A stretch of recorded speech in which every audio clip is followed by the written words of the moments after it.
inilah kabar baik yang memang sebenarnya diharapkan, yang ditunggu-tunggu oleh masyarakat sebenarnya gitu ya. Jadi benar bahwa sudah ada komunikasi antara Farhad Abbas dengan Brian ya, salah satu kuasa hukum daripada Novi, yang menyatakan sikapnya untuk menyetujui dua opsi yang sudah diajukan oleh para tim kuasa hukum kepada pihak Agus gitu. Jadi di mana saya untuk reminder bahwa ada dua opsi di sana. Ada opsi yang pertama adalah uang tetap di yayasan dengan diawasi oleh pihak Agus begitu ya. Atau opsi kedua adalah menggunakan pihak ketiga, yang mana pihak ketiga juga itu ditunjuk atau disepakati oleh kedua belah pihak ini secara bersama-sama. Artinya ketika Farhad Abbas mengatakan bahwa ingin berdamai dengan kedua opsi tersebut, itulah yang memang harusnya dilakukan oleh kedua belah pihak. Karena dua belah pihak saat ini sedang melaksanakan langkah hukum paling tinggi di dunia ini, yaitu musyawarah gitu. Ini adalah hal yang paling ditunggu-tunggu oleh masyarakat. Oleh karenanya pada kesempatan kali ini gua apresiasi dengan apa yang dilakukan oleh Farhad Abbas ya. Saya kenal Farhad lama begitu, jadi saya tahu betul begitu ya, dia pada akhirnya akan menggunakan langkah tersebut. Saya paham betul bahwa inilah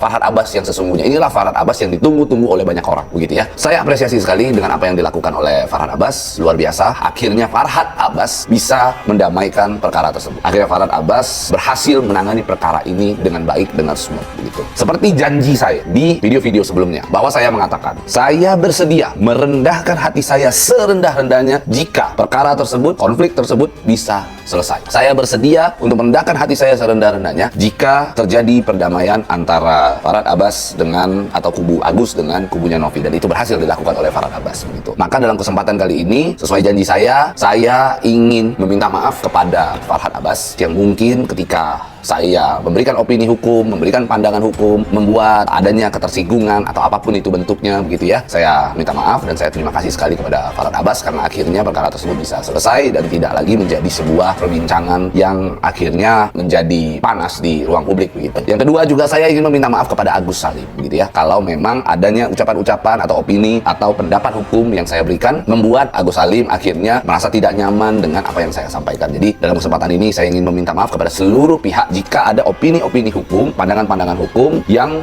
pada akhirnya membuat sebagian orang tidak nyaman, membuat sebagian orang merasa bahwa opini hukum saya itu menjadi satu bentuk yang membuat sejumlah pihak terpojok begitu. Mohon maaf sekali gitu ya. Dan selain itu juga saya ingin mengucapkan terima kasih banyak kepada seluruh pendukung daripada Novi, seluruh pendukung daripada Agus. Saya ingin meminta maaf jika ada ucapan-ucapan ataupun perkataan saya yang salah dalam memberikan pandangan dan opini hukum. Saya terima kasih banyak juga kepada Farhad Abbas. Saya terima kasih kepada Agus yang pada akhirnya bersedia mencapai titik ini, yang mau menjalankan hal tersebut hingga saat ini. Farhad Abbas begitu konsisten begitu ya, ingin menjalankan, membela Agus hingga saat ini. Ya ini luar biasa sekali, karena apapun ceritanya kita tidak bisa menghilangkan perannya Farhad Abbas yang benar-benar telah mendampingi Agus hingga saat ini. Sehingga saya ingin sampaikan terima kasih banyak kepada seluruh teman-teman di luar sana yang memang telah menyaksikan konflik ini sekian lama. Sehingga saya dalam kesempatan ini juga ingin menyampaikan kepada seluruh masyarakat, ini sudah selesai. Jangan ada yang membuli-buli lagi, jangan ada lagi perundungan-perundungan di ruang publik, di sosial media. Stop untuk tidak lagi membuli Agus, tidak lagi untuk membahas hal tersebut di ruang publik yang terlalu berlebihan. Karena hari ini fokus kita adalah satu, ingin mengobati Agus Salim. Sehingga ini harus kita apresiasi, kita harus bangga terhadap kejadian tersebut karena ini akan menjadi presiden yang baik terhadap masyarakat begitu.